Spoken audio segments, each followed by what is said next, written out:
Bonjour à toutes et bonjour à tous. Il y a quelque temps, j'ai mis en ligne un tuto concernant la gestion immobilière. Et effectivement, bon, je n'ai jamais été bailleur, donc il y avait une donnée que j'avais complètement omis de mentionner, c'est celui du paiement des charges mensuelles. Et à la demande de Reynald 31, j'ai modifié donc ce fichier que je vous présente ce soir. Voilà la demande de Reynald. Bonjour, pouvez-vous intégrer à ce tuto les charges forfaitaires mensuelles et la régule des charges semestrielles ou annuelles. Donc c'est fait ici. Et la deuxième chose, effectivement, Reynald me signale que bon, le fichier est complexe, certes, il est complet aussi, enfin je l'espère. Donc pouvez-vous expliquer par où commencer? Et il me signale, ou elle me signale plutôt, qu'elle a du mal à comprendre les données à saisir manuellement et les données qui se calculent ou s'affichent toutes seules, oui. Eh bien, ceci va faire l'objet de cette nouvelle vidéo. À tout de suite.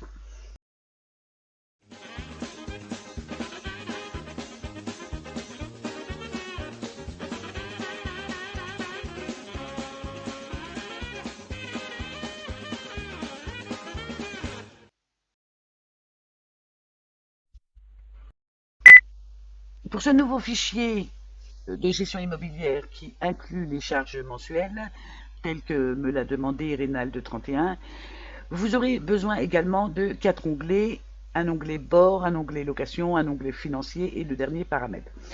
L'onglet bord, comme vous allez le voir, je vais pousser un petit peu ça pour vous montrer.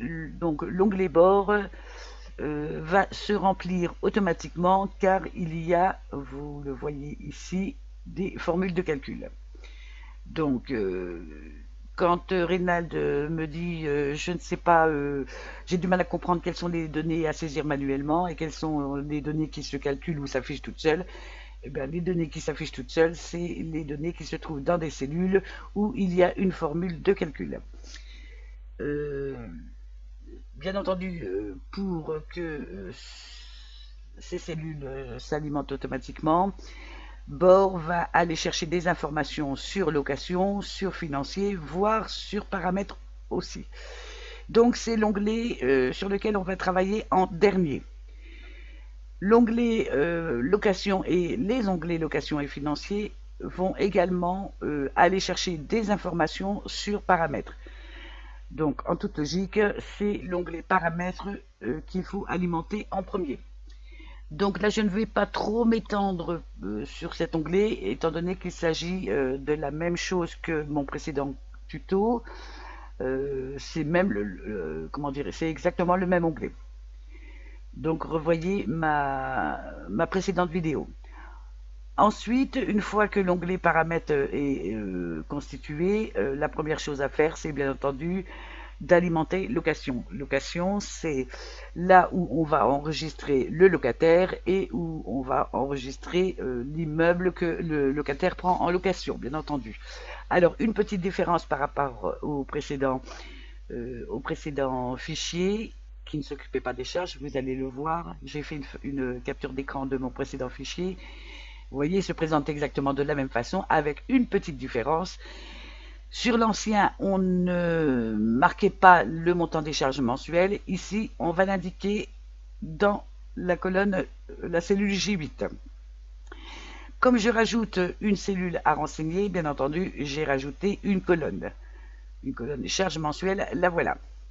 Et bien entendu, comme une colonne mensuelle, la colonne Q a été rajoutée, il faut modifier la macro en conséquence. Alors, pour vous simplifier la tâche, j'ai fait un petit fichier que je joindrai à ma vidéo.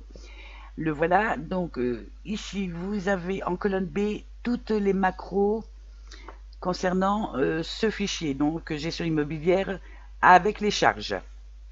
À côté, vous avez les macros qui étaient dans mon précédent fichier gestion immobilière, donc sans les charges. Et j'ai mis en rouge toutes les modifications à apporter sur les nouvelles macros. L'ancienne macro, par exemple, pour le filtre avancé, s'occuper, donc s'intéresser sur les cellules B14 à R1000, et comme on a rajouté une colonne, ça sera B14 à S1000. Et j'ai fait donc ce travail sur l'ensemble des macros. Si vous voyez une inscription en vert, ça veut tout simplement dire que c'est un commentaire que j'ai mis sur comment, la macro. On peut aller la regarder. On va prendre n'importe laquelle, hein. Non, plutôt transfert divers, on va le voir. Regardez ici, ça s'appelle un commentaire. C'est simplement pour, comment dire, renseigner sur quoi porte la macro ou la série d'instructions. Toutes ces instructions-là, par exemple, sont destinées à renseigner, à donner les renseignements sur le logement. Donc je retourne sur mon fichier original, voilà, donc avec les charges, on le voit ici. Sinon, donc pour remplir ce tableau, bah, c'est exactement comme le précédent fichier. Hein, vous renseignez le nom la civilité du client, du locataire. Donc vous voyez par exemple ici, vous avez une validation des données. Cette validation des données, elle se fait grâce à l'ensemble des cellules ici qu'on a nommées civiles. Donc une fois que vous avez rempli toutes les informations, bon pas la date de sortie quand vous faites un nouveau locataire bien entendu, vous appuyez sur le bouton là et automatiquement les informations iront s'inscrire sur la première ligne vide du tableau qui est en dessous. Ça, souvenez-vous, ça se remplit automatiquement grâce à une instruction qui est incluse dans la macro. Donc vous n'avez pas à vous en occuper. Donc une fois que vous avez rempli tous vos locataires à la colonne de tous les locataires, la colonne sur toutes les locations, il suffira simplement de procéder à l'enregistrement des montants que vous avez reçus et les voilà. Alors là, pareil, j'ai repris mon ancien fichier et alors je vais vous montrer, je vais le mettre ici. Je vais essayer de l'agrandir pour faire la comparaison. La seule différence qu'il y a entre ces deux pavés, c'est qu'ici, j'ai rajouté une ligne charge mensuelle locative que l'on ne voit pas ici. Ce tableau comporte donc 10 lignes et c'est celui-ci, donc l'ancien fichier, en comportait 9. 1, 2, 3, 4, 5, 6, 7, 8 et 9. Sinon, la façon d'utiliser cet onglet est exactement la même que le précédent, avec encore une petite différence pour pour un petit rappel. Une fois que l'on inscrit le nom du locataire, donc on va choisir un locataire, Bardot Brigitte. Voilà. Ça vous rappelle de combien ils sont loyers et de combien sont les charges mensuelles. C'est juste un petit rappel là. Et une fois que tout le tableau est rempli et que vous appuyez sur ce bouton, bien entendu, les informations iront s'inscrire à l'horizontale sur la première ligne vide du tableau qui suit. Le tableau ici, souvenez-vous, se remplit automatiquement, vous n'avez pas à y toucher. Par contre, ça contient des informations effectivement qui vont nous servir pour le tableau de bord. Bon, maintenant que nous avons rempli toutes les informations sur les différents onglets location, financier et paramètres, nous allons pouvoir nous occuper du tableau de bord. Donc, quelques modifications dues à la présence des charges mensuelles qu'il n'y avait pas dans le précédent exemple, le précédent tuto.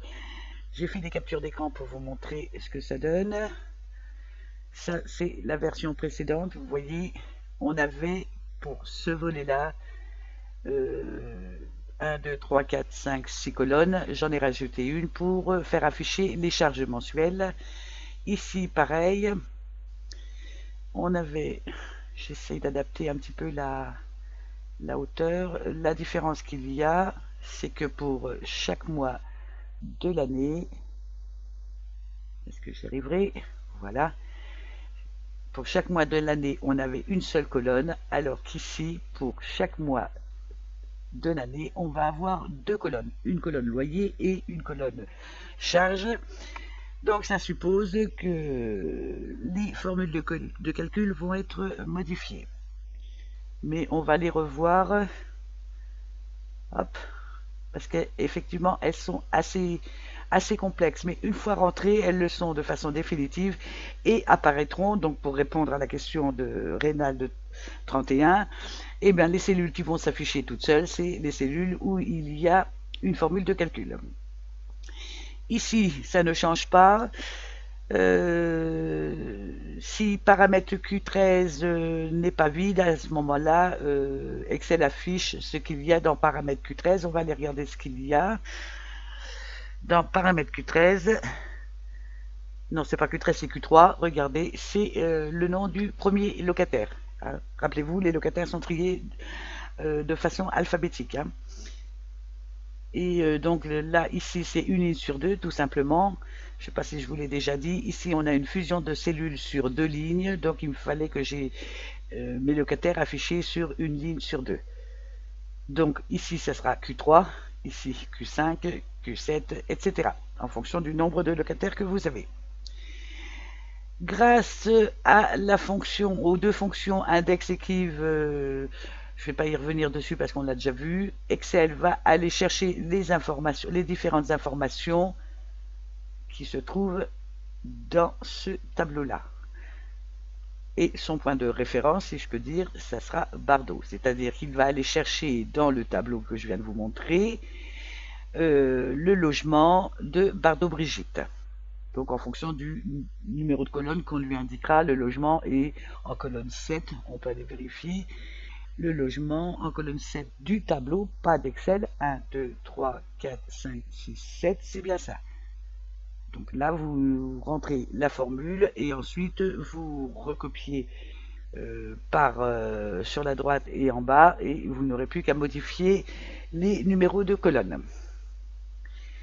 Ce qui m'a donné un peu plus de travail, c'est ça, effectivement.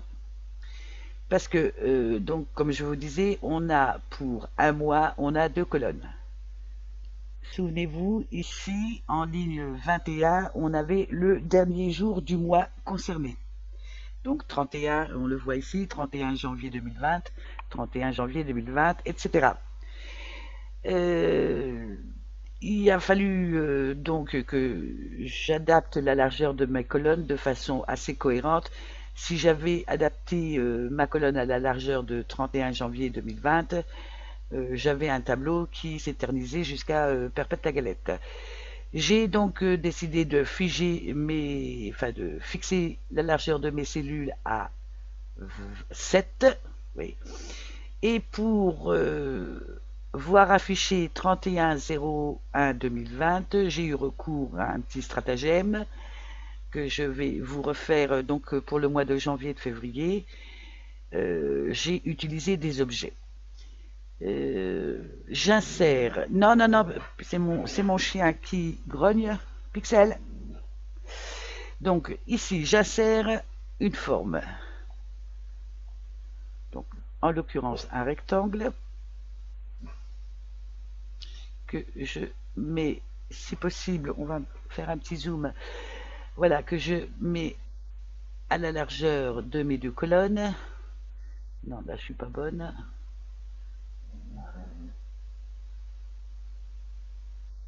Oui, ça peut aller. Et ici, par contre, on va... Ouh, là, c'est un peu grand. Voilà, ça, c'est parfait. Je vais le descendre. Je vais lui donner une forme...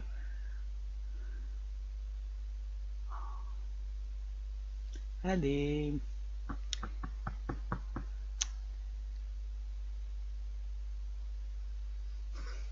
C'était celle-ci que je voulais. Voilà. Et bien maintenant que j'en ai un, il m'en faut 12. Donc je fais CTRL D 11 fois. Bon là je vais le faire que 2 fois parce que je vais m'occuper de janvier et de février. Allez hop, je les mets là, tous les deux. Ensuite, ce que je voudrais donc déjà dans un premier temps, c'est de les aligner. Je sélectionne donc mes deux objets. Outil de dessin aligné par le haut.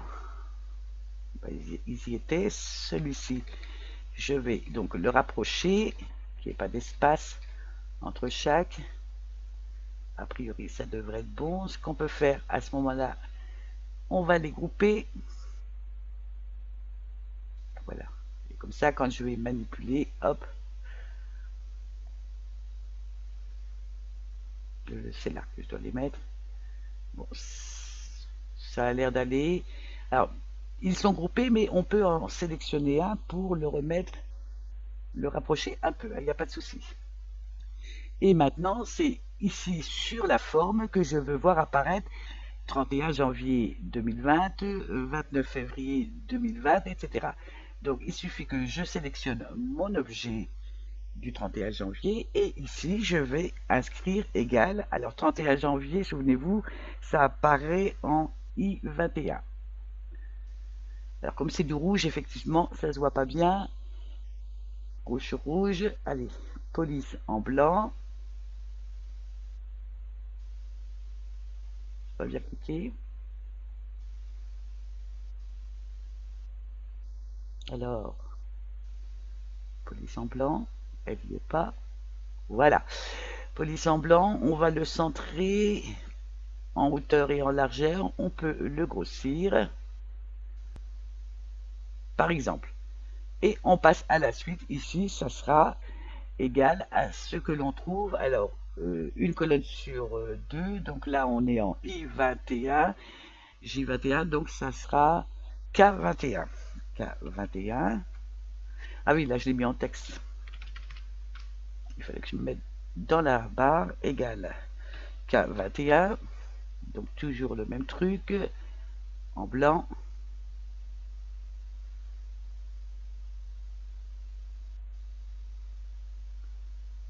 Il n'y est pas. Voilà, c'est en blanc. Je centre, hop, et je grossis. Et ainsi de suite pour les autres. Vous voyez, c'est pas très compliqué. Alors moi j'ai déterminé, je vais les enlever, j'ai déterminé deux couleurs pour faire apparaître les 6 premiers mois et les 6 derniers mois de l'année. Donc avec mes flèches, j'essaye de bien placer, ça a l'air d'être bon. Bon, c'est pas au millimètre près non plus, hein. Voilà. Et comme ça, on ne voit plus les fameux petits, c'est des bécards, je crois, qui indiquent que ma largeur de colonne n'est pas suffisante pour afficher ce qu'il y a dedans. Là, tout est caché. On va maintenant s'occuper de savoir si le dépôt de garantie du locataire a bien été payé. Alors j'ai fait une capture d'écran de ma formule qui est là, hein, pour qu'elle soit plus visible. La voilà. Deux conditions qui sont à remplir simultanément, d'où le si et. La première condition, c'est qu'il y a un locataire dans le bâtiment, c'est-à-dire que A25 soit différent de rien du tout. Toujours pareil, je fiche ma colonne, mais je ne fiche pas la ligne pour pouvoir ensuite décliner vers le bas. Et la deuxième condition, il faut que l'ensemble des sommes payées au titre du dépôt de garantie, moins le dépôt de garantie qui se trouve en E25, soit différent de 0. Si les deux conditions sont réunies, à ce moment-là, ça veut dire qu'il y a défaut de paiement. Je pars du principe que le locataire versera l'intégralité du dépôt de garantie ou moins. Je ne pense pas qu'il versera plus. Donc si les deux conditions sont remplies, à savoir qu'il y a un locataire et qu'il y a une différence entre ce qu'il a versé et ce qu'il aurait dû verser, donc H25 moins E25, à ce moment-là, je fais afficher la différence entre H25 moins E25, c'est-à-dire la différence entre ce qu'il a payé et ce qu'il aurait dû payer. Si les deux conditions ne sont pas remplies, c'est-à-dire qu'il y a bien un locataire, mais qu'effectivement il a payé l'intégralité, donc auquel cas on aura H25 moins E25 égale 0, à ce moment-là, Excel n'affichera rien, et j'ai mis donc deux guillemets pour ne rien afficher. On va prendre un exemple, tiens, on va s'amuser pour Bardot Brigitte, elle a payé, on va aller dans le financier, on va s'amuser à enlever son dépôt de garantie. Dépôt de garantie, le voilà, c'est celui-là. Et ben je vais mettre 150 seulement. Je rectifierai après. On va aller regarder ce qui s'est passé. Regardez, elle a bien payé 150, elle aurait dû payer 250, donc la différence est 200. Je vais remettre les 250 tout de suite. C'est ici. On revient et tout a disparu puisqu'elle a payé l'intégralité. Une fois qu'on a copié qu'on a cette formule-là, il suffit donc de la copier et de la coller la formule. Et regardez ici, on n'a plus A25 mais A27 et on a, là j'avais pas du tout figé, c'était pas la peine, donc ça s'est décalé d'autant. Ici on a bien 29 au lieu de 27, ligne 29 au lieu de ligne 27. Voilà pour le dépôt de garantie. On va regarder maintenant les loyers. Alors c'est exactement la même chose que sur le précédent tuto, sauf que les lettres des colonnes vont changer puisqu'on a rajouté une colonne ici. Alors pareil, là je vais m'amuser à faire une capture d'écran pour avoir la formule.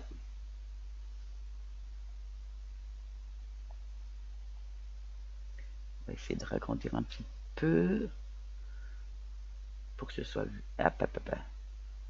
Voilà, que ce soit visible. Alors ici, on va calculer l'ensemble des sommes qui sont payées par le locataire au titre du loyer de janvier 2020. J'aurais dû passer par la boîte de dialogue, ça aurait été, je crois, plus simple. On va essayer. Voilà. Alors, Excel en premier, pour la fonction somme si ensemble, me demande quelle est la plage de la somme, c'est-à-dire sur quelle colonne il va aller faire les totaux. Et donc, ça sera la colonne AG. C'est tout ça, de AG16 jusqu'à, j'ai mis une marge, j'ai mis 500, j'aurais pu mettre plus. Enfin, là, c'est vous qui déterminez votre plage. Hein. La plage de critères pour le premier critère, ça sera la colonne AB, c'est-à-dire le nom du locataire. Le nom du locataire, on le trouve bien en colonne AB. Quel est le critère? Eh bien, c'est le nom du locataire qu'on trouve en A25. Et regardez, toujours la même logique. Figer la colonne A, mais pas la ligne, puisque en dessous, on aura le deuxième locataire, qui sera en ligne 27. Le deuxième critère, donc déjà déterminé la plage de critères. Alors, la plage de critères, c'est pour déterminer le loyer, donc janvier 2020. Janvier 2020, donc la plage de critères, ça sera de AD 16 jusqu'à AD 500 ou 5000. Là, pareil, vous mettez la marge que vous voulez. Le critère, bien entendu, ça sera janvier 2020, ce qu'on trouve en non pas en C23, si mes souvenirs sont exacts, en I23. On va les regarder. I23, janvier 2020. Le voilà notre critère. I23. On le retrouve ici, janvier 2020. La fonction somme si ensemble est pas très compliquée à formuler. Ce qu'il faut faire attention, c'est de figer les cellules au bon endroit. Est-ce qu'on fige la ligne, est-ce qu'on fige la colonne ou est-ce qu'on fige même tout? Par exemple, pour ma plage de critères, mes deux plages de critères, j'ai tout figé. Je reviens sur ma formule. Alors, c'est celle-ci.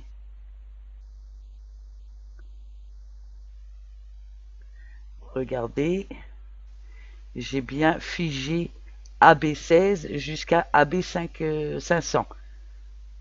Je n'ai pas figé que la colonne, j'ai bien figé les deux pour être certaine qu'il me reprendra bien AB pour les autres locataires, qui me prendra bien la colonne AB et sur autant de lignes que j'ai déterminées au départ. Qu'est-ce qu'il y a d'autre? On va s'occuper maintenant des charges. Et ben, ça sera exactement la même chose. Bah, je vais passer par la boîte de dialogue. Ça, j'en ai plus besoin. Je vais le supprimer. Ça aussi. Alors, pour les charges, on va faire aussi une somme si ensemble. C'est-à-dire qu'on va demander à Excel de calculer le total des sommes payées par Madame Bardot-Brigitte au titre des charges, mais pour janvier 2020, pas pour les autres mois, hein. Allez, j'ouvre ma boîte de dialogue, ça sera peut-être plus simple. Alors pareil, en premier, Excel va demander la plage des cellules sur laquelle il va faire les totaux. Alors là, attention, ça sera plus AG, mais ça sera AH, les charges. Donc de AH 16, vous voyez ici j'ai mis 5001 même. Donc ça c'est la plage sur laquelle, la colonne sur laquelle Excel va faire les totaux. Il faut maintenant déterminer les critères qu'il va utiliser pour faire les totaux. Le premier critère, ça sera le nom du locataire qui se trouve en A25. Toujours pareil, colonne figée mais pas la ligne. Où est-ce qu'on trouve le nom du locataire dans notre fameux tableau violet? Il le trouve en colonne AB. Et regardez, j'ai bien figé AB16 jusqu'à AB5001. Le deuxième critère, eh bien, ça sera janvier 2020, toujours pareil, qui se trouve en I23 sur l'onglet bord. Alors, pareil, ici, j'ai figé... comment? Je n'ai pas figé la colonne, j'ai figé la ligne. Tout simplement pour pouvoir décaler après en fonction du locataire. Pour le deuxième locataire, ça sera I25. Non, ça sera pas I25, ça sera K23. On passera au mois de février 2020. Et la plage, quelle est la plage où Excel va trouver janvier 2020 dans mon tableau violet? Eh bien, c'est la colonne donc AD16 jusqu'à AD5001 que j'ai figé en totalité, ligne et colonne.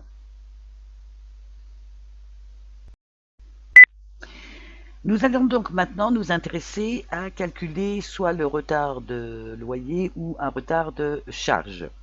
Les formules seront identiques. J'ai pris d'avance, j'ai fait une capture d'écran de ma formule afin qu'elle soit un peu plus grosse, un peu plus visible, disons plutôt. Alors, il y a déjà deux situations où le résultat de la formule sera égal à 0. C'est quand le locataire a payé totalement son loyer ou quand le locataire n'est pas encore dans les lieux. Ce qui se traduit par la formule suivante, donc c'est une des deux formules, c'est où I25, souvenez-vous, c'est le total des sommes payées au titre du loyer, moins F25 que je fiche totalement, c'est-à-dire moins le montant du loyer, c'est égal à 0. À ce moment-là, on n'a pas besoin, Excel n'aura pas besoin de faire de calcul automatiquement.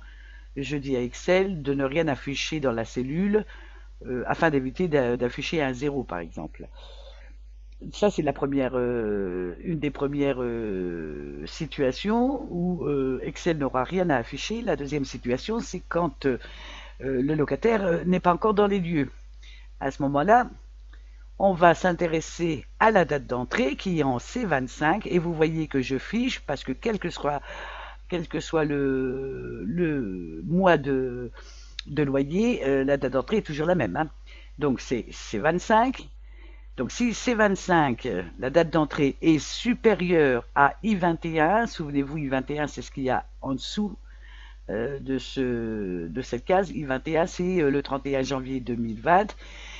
Donc si la date d'entrée est postérieure au 31 janvier 2020, à ce moment-là, Excel n'a pas besoin de faire de calcul. Alors remarquez que je fige la ligne pour I21, mais pas la colonne, parce qu'au mois de février, ça ne sera pas la colonne I, mais ça sera la colonne K. Voilà donc les deux situations où Excel ne fera pas de calcul et affichera automatiquement rien du tout. Maintenant, on va s'intéresser quand il y a vraiment un retard de paiement.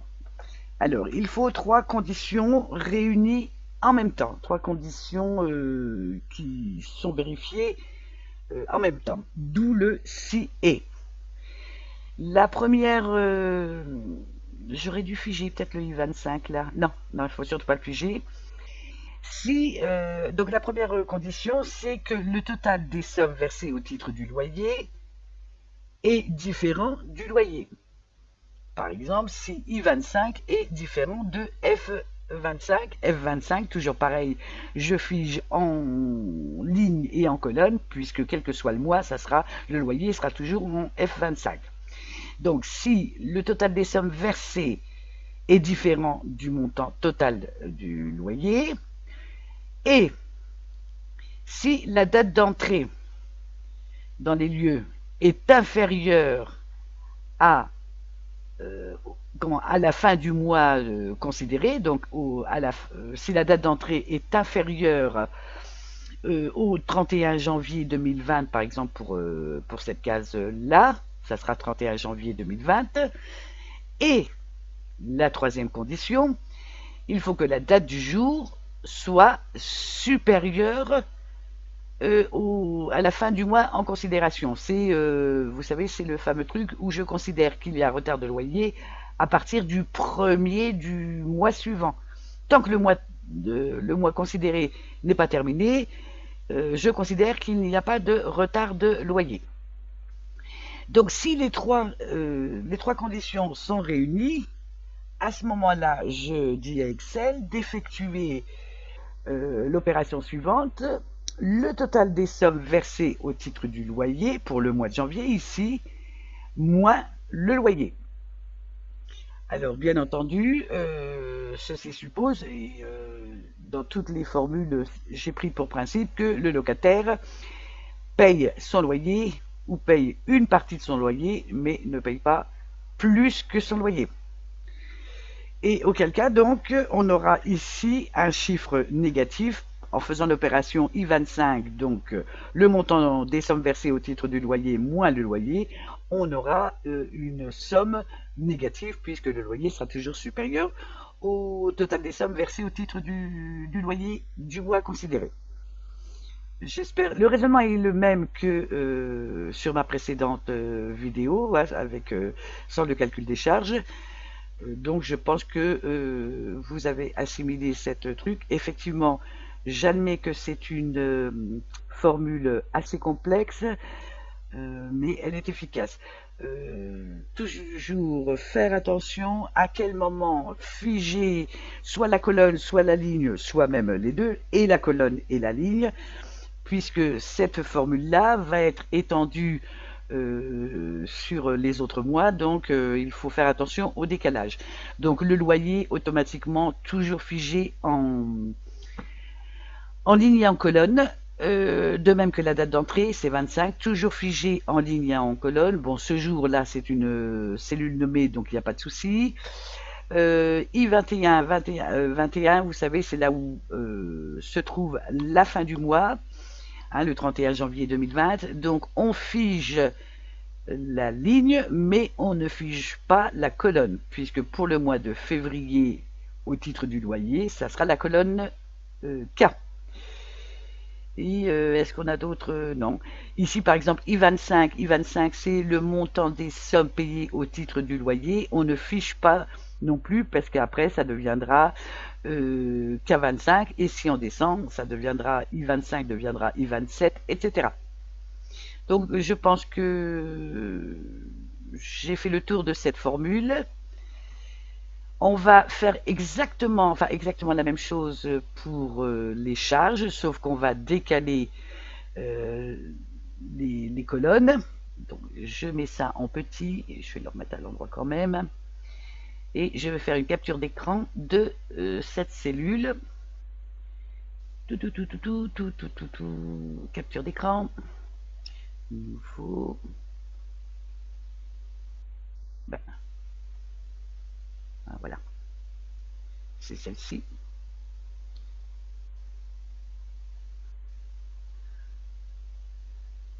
On pourrait presque même les mettre l'une en dessous de l'autre et vous allez voir, enfin la ressemblance, oui, c'est la même formule, sauf qu'on décale, les colonnes.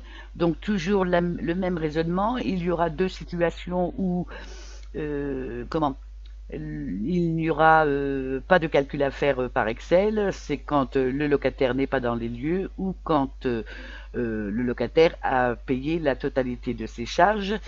Donc c'est celle-ci. Si J25 moins G25, alors G25, là par contre je fiche totalement, puisque c'est les charges mensuelles qui seront exactement les mêmes, quel que soit le mois choisi. Donc je fixe en colonne et en ligne G25. Donc si J25 moins G25 c'est égal à 0, ça veut dire qu'il a tout payé. Donc si on fait la différence, ça sera 0. Donc je préfère mettre rien du tout qu'à 0. Ça charge moins le tableau. La deuxième truc, donc, c'est la date d'entrée que je fige en colonne et en ligne, puisque c'est toujours la même date d'entrée. Il faut que la date d'entrée soit supérieure à, alors la fin du mois, ça sera toujours 31 janvier, mais ça ne sera pas I21, mais J21. Souvenez-vous, on va rebouger ici. J'enlève ça, voilà. 31 janvier. Alors, j'aurais pu prendre I21 aussi, mais j'ai préféré prendre J21 parce qu'ensuite, on va sélectionner les deux cellules et on va recopier vers la droite et ça sera beaucoup plus pratique. Donc, je remets ça. Donc, les deux situations où Excel ne fera pas de calcul et n'affichera rien, les voilà, on les a vues. Alors, toujours pareil pour afficher le retard du paiement des charges. Toujours les trois conditions, à savoir que le montant total des charges payées doit être différent. Le montant des sommes payées au titre des charges doit être différent du montant des charges. Ça, c'est une première condition. La deuxième condition, c'est que la date d'entrée soit inférieure au 31 janvier pour ici, mais ça sera 29 février pour ici, etc. Et la troisième condition, c'est que ce jour, donc la date d'aujourd'hui, soit supérieure à la fin du mois. Toujours pareil, dans le même raisonnement, on va considérer qu'il y a un retard de paiement des charges à partir du 1er du mois suivant. Et il fait donc Excel, si les trois conditions sont réunies, Excel fera la même opération qu'en dessous en décalant les colonnes, c'est-à-dire que I25 deviendra J25, c'est normal, ici c'est les charges, moins G25 qui est totalement figé, c'est-à-dire moins le montant théorique des charges. Voilà. Alors une fois qu'on a copié, moi ce que je vous propose, c'est de copier tout ça et on le tire vers la droite. Puisqu'on a bien figé les bonnes colonnes et les lignes quand il le fallait, normalement, ça doit marcher. Alors, pourquoi ici, il m'affiche 250 ?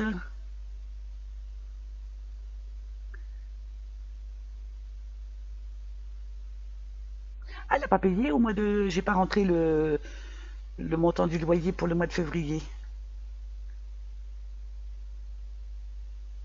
Certainement que ça doit être ça. Donc je vais quand même retirer mon opération, mes formules. Ici, on doit avoir un décalage normalement. Alors F25 ici, toujours figé. C'est égal. Alors K25, vous voyez K25 et tout à l'heure on avait I25. Ici on avait I25, ici on a bien K25, donc c'est parfait, ça fonctionne bien.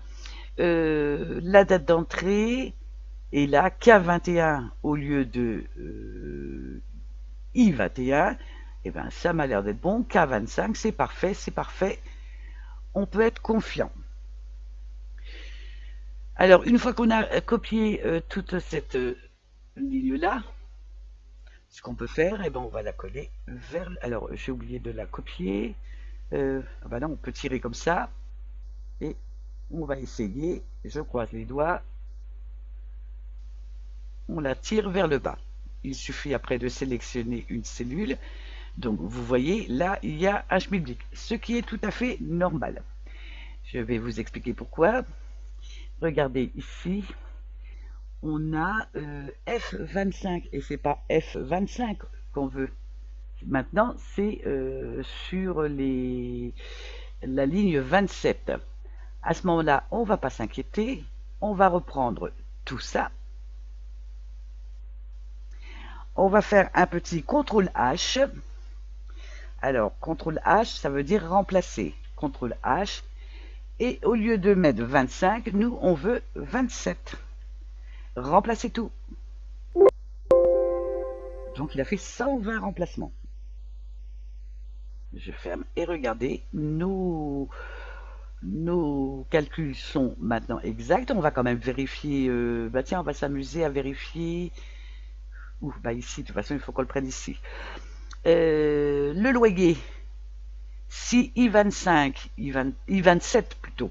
Si I27 c'est bon, moins, alors I27 c'est ça, moins le loyer qui est en F27, c'est parfait.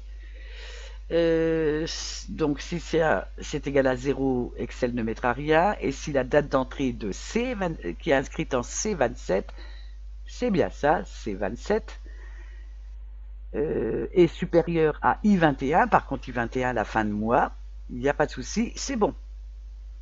Alors ici, on a aussi un schmilblick, ce qui est tout à fait normal, parce que regardez, il compare du I29, quelque chose sur la ligne I29, avec F25. Le F25, c'est le loyer de Madame Bardot. FF, oui, c'est bien ça. Eh bien, on va refaire exactement la même chose. On va lui dire que le 25, CTRL H, le 25, on va le remplacer par 29, puisque c'est la ligne 29 maintenant qui est concernée. Hop, 120 remplacements, c'est bon. Et regardez, les calculs ont bien été mis à jour. Vous voyez, la grosse difficulté, donc, ça a été de rentrer les formules d'ici, et ensuite on tire vers la droite, donc ce qui est assez rapide. On tire toutes ces deux lignes-là vers le bas. Par contre, pensez effectivement à changer le numéro de ligne. Une fois que le tableau est rempli des formules de calcul, vous n'avez plus à y toucher. Les calculs se feront automatiquement. Donc j'espère avoir répondu à madame ou à monsieur, je pense, je ne sais plus son prénom, Reynald, avec un E, je pense que c'est une dame. Donc je pense que j'ai répondu aux interrogations de Reynald de 31. Une fois que toutes les cellules sont remplies de la bonne formule, il n'y a aucun souci, ça, on n'a plus à y revenir. Donc ça vaut le coup de perdre un peu de temps au début du travail. Mais alors après, si votre fichier est destiné à vivre pendant plusieurs années, vous êtes tranquille. Donc j'ai créé un petit tableau qui me calcule donc le total des loyers payés, le total des loyers impayés, et la même chose, donc j'ai rajouté 2 colonnes, la même chose pour les impayés. Et vous voyez ici, alors là il faut être, c'est pareil, enfin prudent dans sa formule, on va la voir. Regardez, c'est égal à I25 plus K25, c'est-à-dire qu'on saute une colonne sur 2. C'est égal à ça, plus ça, plus ça, plus ça, plus ça. La même chose pour, je crois que j'ai utilisé même une autre formule pour les charges, pour aller plus vite. Oui, j'ai mis somme. Hein. Pour les charges payées, eh bien, c'est pareil. C'est égal à la somme de ça, et ça, et ça, c'est-à-dire une colonne sur 2. Pareil pour les impayés, il suffit de prendre son temps, de prendre la bonne colonne ou la bonne ligne. Donc les impayés de loyer sont là, donc ça sera égal à ça. Impayés. Alors les impayés sont là, voilà. Impayés, donc I26, K26. Regardez, I26 plus K26 plus M26, etc. Une fois que vous avez rempli la première ligne, là, hop, vous tirez étant donné que nos cellules ne sont pas figées et les calculs se sont faits. Là, on passe à 27, la ligne 28, les impayés sont toujours en dessous. Là, pareil, vous voyez, c'est pas compliqué. Alors attention, j'ai mis une petite note d'information ici. Je n'ai pas inclus le dépôt de garantie, hein, bien entendu. Hein. Le dépôt de garantie, il est bien inclus dans ce graphique-là, mais il n'est pas inclus, comme le locataire le verse qu'une seule fois, il n'est pas inclus dans ce graphique-là. Hein. C'était une petite information. Une fois que vous avez fait ça, à la limite, ce que vous pouvez faire, c'est de masquer. Alors, par contre, j'ai pas fait gaffe si ça c'est le retour. Je voudrais voir les propriétés. Propriété, parce que si je masque ma colonne, j'ai pas envie. Non, normalement, ça devrait pas se cacher non plus. Hein. Déplacer sans dimensionner, c'est parfait. On peut, si on veut, masquer ça. Il n'y a aucun souci. Hein. 2, 3, 4, 5. 1, 2, 3, 4, 5, c'est parfait. Je masque. Et voilà. Et on retrouve ça. Alors, effectivement, en masquant. Ah oui, ça par contre, ça m'embête un petit peu. J'ai pas pensé à ça. On va ragrandir la largeur de cette colonne. Un peu trop. Ah oui, 1, 2, je vais la mettre à 10. Et 10, ça risque encore d'être un peu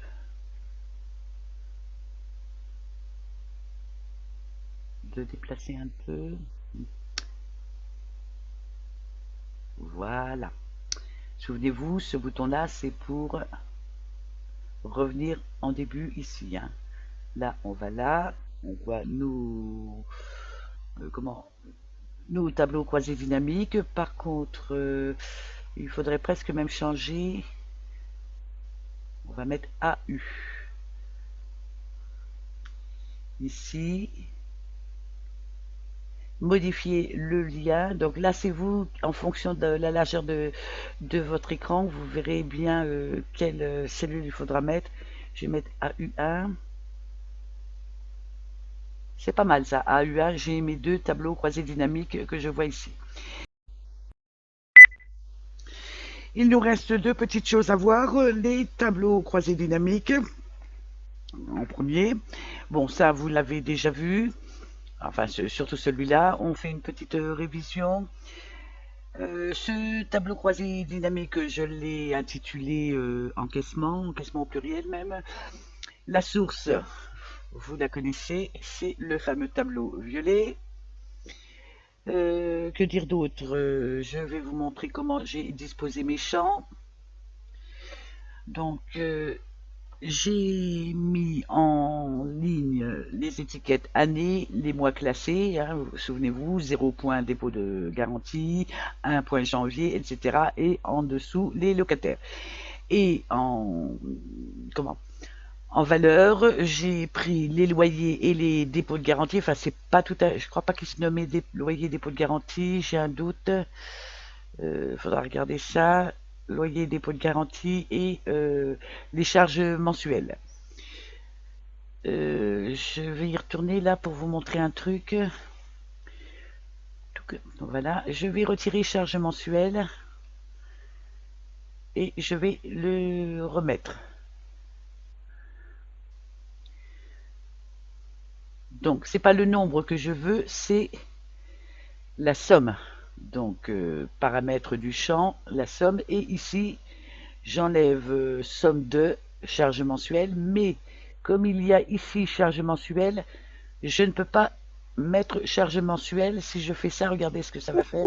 Excel va le refuser puisque le champ existe déjà. Et bien, tout simplement, juste avant, vous mettez un espace et hop, l'affaire est jouée. J'ai fait la même chose pour loyer, hein. Ici, par contre, on va formater tout ça. On va renvoyer à la ligne. Je ne sais pas si c'est renvoyé là. Je pense que oui. Ouais. Et alors ici, le mettre un peu plus petit en police pour ensuite pouvoir diminuer la largeur de la colonne parce que je trouve que ça fait trop grand. On va la mettre à 15. C'est largement suffisant. Et ici, centrer. Je crois que ça y était déjà en hauteur et en largeur. Bien entendu, comme j'ai mis des champs, je vous remontre. Je les ai mis les uns en dessous des autres. On va pouvoir donc développer. Il suffit d'appuyer sur le petit plus. Et aussitôt, vous avez dépôt de garantie, etc. Et à l'intérieur de chaque objet, de chaque champ, on peut encore développer pour découvrir voilà, les noms des différents locataires qui ont payé. Donc là, je vais réduire. Et là aussi, voilà. Alors, par contre, c'est parfait. Ah bah oui, voilà. Automatiquement, quand je développe un champ, alors celui des charges, je ne comprends pas pourquoi. J'ai mes étiquettes qui disparaissent. Il faut donc que je les remette. Ça nous fait l'occasion d'une petite révision. Objet, ajouter des étiquettes de données. Les voilà. Hein, c'était pour les charges. On peut ensuite mettre en forme ces étiquettes de données. On y va. Forme des étiquettes de données. Non, c'est pas la forme, c'est celle-ci. Voilà. Alors, la police, elle est en noir. Et au niveau du remplissage, je crois que j'avais mis du rose clair. Ça, c'est bon. Ah, j'ai oublié un truc, c'est le format. Alors, on va le remettre ici. Vous voyez, ici, c'est pas le... Donc, différentes possibilités. Soit vous intervenez directement ici, format cellule. Et ici, du monétaire avec le signe euro. Alors, évitez le rouge ici pour les chiffres négatifs parce que comme on a des étiquettes roses, ça ne se verra pas bien. Vaut mieux le chiffre moins.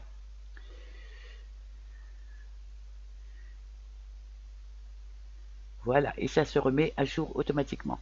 On le voit ici. Alors, autre possibilité, au lieu d'intervenir sur le tableau croisé dynamique, vous pouvez développer vos différents champs à travers ces deux petits boutons-là. Développer le champ entier. Regardez. Bon, c'est vrai que ça devient plus difficile à lire le graphique et on peut, donc là on a, je crois que ça doit être le maximum. Voilà. On a les paiements par locataire et tout ça développé sur les 2 années. Bon, personnellement, moi je préfère cette représentation. Et regardez, là, vous avez l'étiquette qui ne saute pas. Par contre, on peut la déplacer un petit peu pour bien la faire apparaître sur les... Oh, la mettre sur les charges. Voilà. Par contre, vous voyez, vous avez encore la ligne qui s'affiche. Ça, j'arrive pas, je la retire, mais elle revient régulièrement. Mettre en forme les étiquettes de données et je décoche afficher les lignes d'étiquette. Voilà. Le deuxième tableau croisé dynamique, je vous montre la source, mais pour vous la montrer, eh ben, il faut que je réaffiche mes colonnes que j'avais masquées. La source de ce tableau croisé dynamique, vous voyez, c'est ça. Ne prenez pas les titres, c'est pas la peine. Excel va prendre ça comme en tête de colonne. Par contre, alors pareil là, petite modification à faire. Regardez, vous avez payé et payé 2, tout simplement parce qu'on a un payé ici et on a un payé ici. Encore que les charges, j'aurais pu mettre ici Les charges en payé avec un E, ça aurait été plus logique. Et les charges impayées avec un E aussi. Ben, on va rappeler nos champs. Alors, payé, impayé. Alors, il met payé 2. Il faudrait peut-être que je fasse une mise à jour.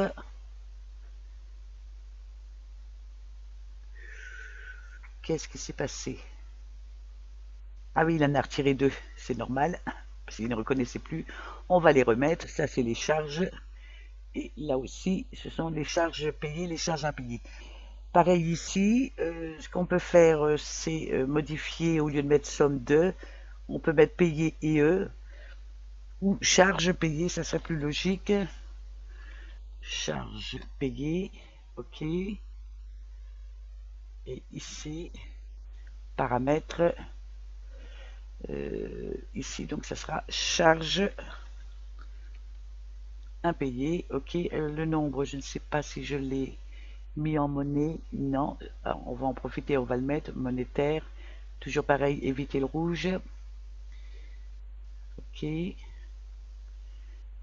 charge payée, je ne sais plus si je l'ai mis en monétaire. Nombre. Non, il n'y était pas. Hop. Je le mets en monétaire. Voilà. Alors pareil, petite correction ici. On va mettre ça en gras. Je crois qu'ici, oh, j'ai laissé en 12. Bon, alors, ici, on va le laisser en 12. Pourquoi ici, c'est... Ah non, c'est moi qui louchais. Renvoyer à la ligne et tout ça après. Alors, ici, c'est quelle largeur? 9,67. Ok, alors je vais mettre tout ça. Largeur 10. Hop, voilà. On a, alors 10, si on peut peut-être mettre un peu plus grand. On va le mettre à 13. Voilà, ça paraît plus logique. Ce petit bouton, bien entendu, vous met à jour le tableau croisé dynamique. Ah bah vous voyez, automatiquement, il réduit la largeur de la colonne. Bon, bah c'est pas plus mal, hein. Il s'adapte en fonction du contenu qu'il y a ici. Et donc ce tableau-là, ce TCD-là, nous permet d'avoir ce graphique ici. Alors par contre, un petit défaut qu'il y a, récap des loyers et charges payées et impayées, bien entendu, mais on n'a pas l'année. Alors, on ne va pas s'embêter, on va le faire. Comment on va faire ça? On va insérer une forme. Je vais prendre celle-ci. On va même la faire un peu plus grande. Couleur de remplissage, aucun remplissage. Voilà, pour le moment, on va garder encore notre trait. Et on va... comment? Je voudrais... Voilà. On va lui dire d'inscrire quelque chose là-dedans. Et ça sera l'année ici. Alors, pareil. On va se mettre dans la barre de formule égale ça, H21. Alors, il y est, sauf qu'il est en blanc, ça ne se voit pas. Je vais le mettre en jaune. Je vais le mettre là, comme ça on le verra bien. On centre, jaune. Qu'est-ce qu'on peut faire?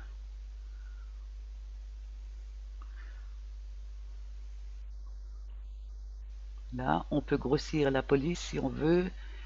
Là, et on va supprimer notre contour. Contour sans contour. Ok. Là, on est en 2020. Regardez maintenant ce qui se passe si je choisis l'année 2019.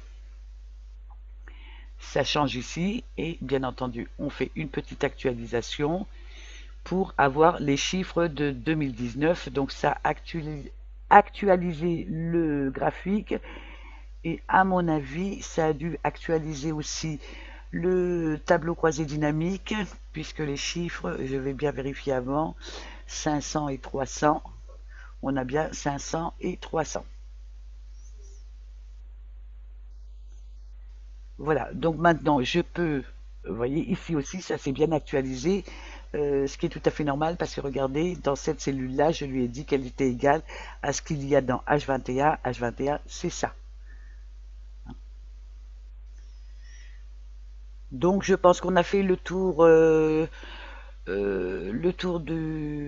ce fichier-là. On peut recacher ces colonnes. C'est pas la peine de les voir. Masquer. Voilà. Ce qui est beaucoup plus logique. Alors prendre l'habitude de faire comme ça. Il ne nous reste plus qu'à voir ça va être rapide. Donc c'est le suivi des retards de paiement juste des charges, hein. On n'a pas besoin des loyers. Je pense que c'est ce que voulait Reynald 31. Bon, un petit tableau, hein, c'était même pas la peine de faire appel à un graphique ou quoi que ce soit. Un petit tableau, des en-têtes. Donc avec en dessous les locataires. Comment j'ai chopé les noms des locataires? Tout simplement en mettant la référence de la cellule où se trouve le locataire, donc A25, A27, A29. Si vous avez plus que 3 locataires, vous continuerez en dessous. Ici, une petite formule de calcul pour prendre les sommes, alors c'est les retards, hein, donc les sommes des retards des 6 premiers mois des charges. Donc ça sera somme de, alors on commence par J26, janvier, J26 plus L26, une colonne sur deux. Et vous voyez pourquoi j'ai mis en couleur, parce que là, au moins, je sais où m'arrêter. Après, il suffit de tirer notre formule, comme on n'a figé aucune colonne. Ah, par contre, en tirant comme ça, j'enlève comment, la bordure. Donc, on peut faire un copier et coller les formules. Comme ça, on maintient la bordure. La même chose ici pour donc du 1er juillet au 31 décembre.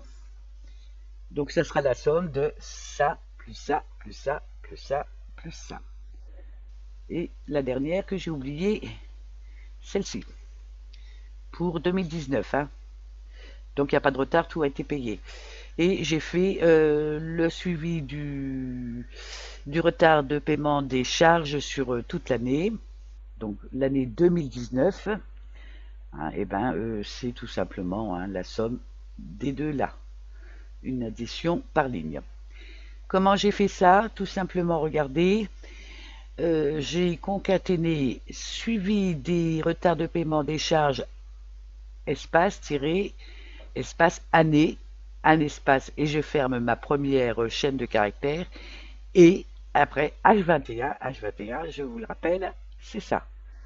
Si je change, ça changera ici aussi et ici les formules de calcul se mettent à jour puisque le tableau là se met à jour automatiquement en fonction de l'année qu'on aura choisi ici. Eh bien je crois qu'on a fait le tour de ce nouveau fichier qui est un peu plus complet que le précédent étant donné qu'on fait un suivi des charges. Vous voyez, petite parenthèse, mes étiquettes de ligne, j'ai de nouveau pas mes étiquettes de ligne, mais mes étiquettes pour les charges, j'ai la ligne qui apparaît et ça me déplaît passablement. C'est qu'un point de détail, certes, mais j'aime pas. Donc on a fait le tour de ce fichier. Dites-moi si, surtout Reynald 31, si ça correspond bien à ce que vous vouliez, en espérant qu'il n'y ait pas d'autres choses à rajouter, parce que là ça fait déjà pas mal, le fichier est pas mal lourd. Et puis si vous avez un quelconque problème, n'hésitez pas à me solliciter, je tenterai de vous aider. Au besoin, si vous n'arrivez pas à rentrer les formules dans votre fichier, ce que je vous propose à ce moment-là, c'est de m'envoyer votre fichier et à ce moment-là, je rentrerai les formules. Je pense notamment à celles-ci qui sont, bon, elles sont quand même assez complexes, mais essayez quand même de le faire à force de travailler sur les fonctions somme-ci ensemble. Ça vous permet d'avoir de l'entraînement et puis de maîtriser cette fonction que je trouve pas mal intéressante. Je vous remercie de votre attention et je vous dis à très bientôt. Au revoir.